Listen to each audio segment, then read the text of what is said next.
Citizens of the world, I stand before you today to examine a policy declaration through the lens of Stoic philosophy.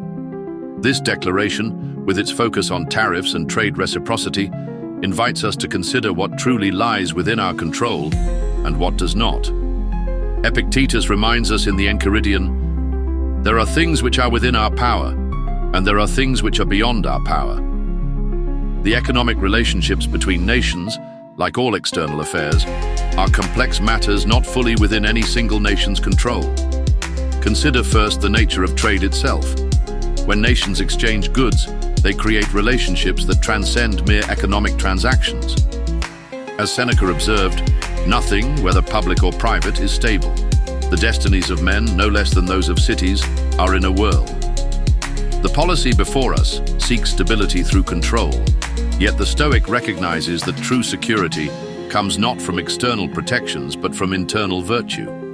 The declaration speaks of economic sovereignty and protection from foreign practices. Yet we must ask, does imposing tariffs address the root cause or merely the symptoms? Epictetus would counsel us to distinguish between what appears to harm us and what truly does. Men are disturbed not by things, but by the views which they take of things.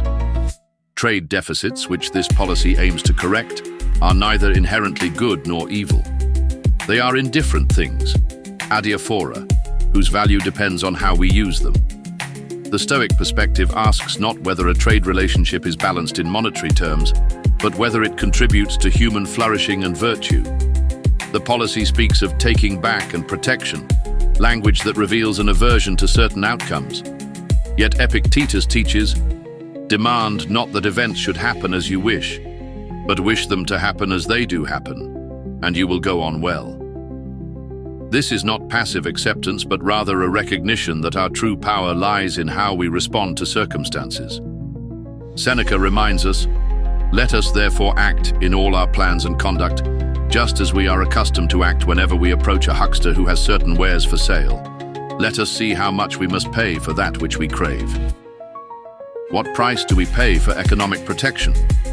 Perhaps the cost includes not just monetary value, but also peace between nations and the natural cooperation that arises from free exchange. The Stoic does not fear economic change, but adapts to it with reason and virtue. As Epictetus counseled, in every affair consider what precedes and what follows and then undertake it. Whatever policy we choose, let us remember that our true wealth lies not in trade balances or economic metrics, but in wisdom, justice, courage, and moderation, the virtues that no tariff can protect and no trade deficit can diminish.